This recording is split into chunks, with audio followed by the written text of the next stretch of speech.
Welcome to Flashback Files, the podcast where career and leadership lessons from the past guide your journey forward.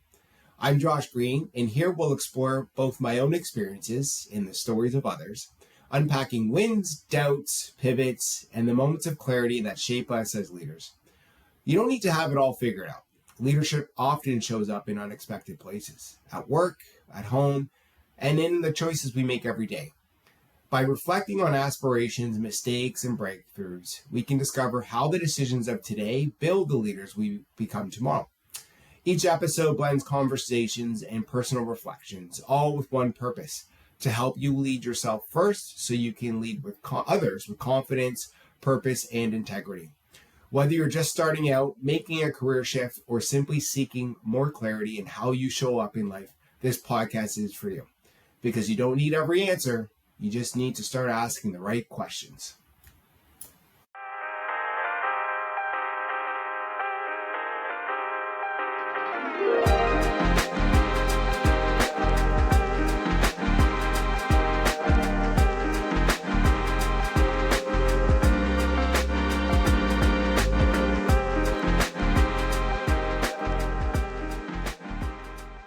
Welcome to Flashback Files. I'm your host, Josh Green. Today, we're jumping into ages 13 to 17, the high school years.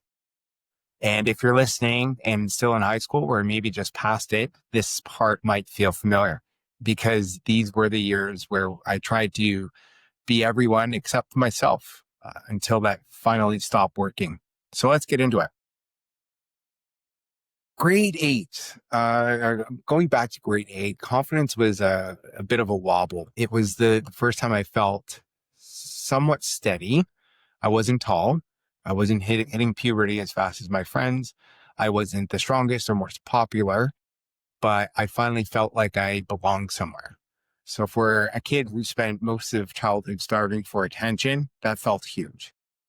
Mini lesson, sometimes confidence doesn't come from being the best. It comes from not feeling alone. In grade 9, it's a bit of a reset button. High school hit and every big fish, small pond feeling disappeared. A new school, new faces, new friend groups. Suddenly the people I felt closest to were off meeting other people. So, instead of seeing that as normal, I took it personally. I felt like I was being left behind. And when you don't know who you are yet, the fear of losing people can make you act like someone else. So a small lesson learned there was we don't talk about this enough, but fitting in can make you actually disappear. Soccer was my thing. From the time I was 9, I used to wake up on Saturday mornings just waiting for 6 p.m. so I could play. But in high school, my older brother played basketball and I wanted to be seen the way he was seen. So I quit soccer, something I love, to play basketball, something I honestly just liked. I was lukewarm on it. I wasn't chasing passion. I was chasing approval. And the lesson I learned here was when you stop doing what you love to impress someone else, you don't get approval. You just slowly start losing yourself. In high school, it also gave me something I didn't expect, a drama class of all things. Drama was the one place you were supposed to be someone else, but in a strange way, it made me feel more like myself than anything else. By grade 12, I made a decision that shocked everyone, including me. I quit basketball and auditioned for the school musical Bye Bye Birdie. My friends thought I was crazy. Basketball was social currency. Drama was what the weird kids did, according to my friends. But for the first time, I just didn't care. When that cast list went up and my name was on it, I felt something I hadn't felt in years. Pride that wasn't borrowed from anybody else. We performed under the stage lights, full auditorium, and the applause hit different when you earned it as your real self. What I took from that experience is that the first brave decision you make doesn't feel brave. It feels like relief. My first real relationship took place in high school. So if grade 9 was confusion and grade 10 was change, I started dating my first girlfriend, a girl from another high school who asked about me at a party. My brother brought home her number, and I stared at the piece of paper for a week before I worked up the nerve to call. Dating her changed my life. It gave me confidence I didn't have on my own. It also showed me I could love deeply and be loyal and be myself with at least one person in the world. But it also exposed things that I didn't realize were still inside of me: jealousy, insecurity, comparison, that old need to be liked. That relationship was 4 years of learning who I was and who I wasn't. Around grade 11, I had some acne that just went from bad to brutal. It's painful. I was hard to look at from my perspective. My self-esteem fell apart. I stopped hanging out with friends. I didn't want to go out in public. The only person I let see me was my girlfriend at the time.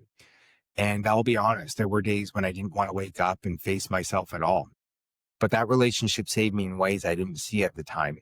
Because when you can't find confidence in a mirror, sometimes you borrow it from someone who loves you. So if you're listening and going through something with your self-image, you're not alone. It's very common. You don't need to be perfect to be loved. You just need to stay. In grade 10, I got a job at McDonald's, and say what you want, but McDonald's trains people better than most companies I've seen in my adult life. It taught me how to show up, even when I didn't want to. It taught me how to work with difficult people. It taught me what responsibility feels like.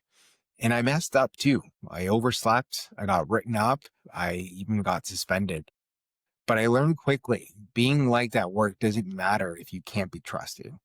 Eventually, I got promoted from crew to crew trainer to manager. And suddenly I was leading people who were the same age as me, sometimes friends outside of work. That's when I learned leadership isn't a title, it's being consistent. And sometimes it means telling your friends no. Your first job isn't about money. The lesson I learned is it's about learning how to show up for people. In summary, if I'm thinking about the ages 13 to 17, they were messy. The insecurity, jealousy, pressure to fit in, and trying to be someone else. But they were also the first time I ever chose myself.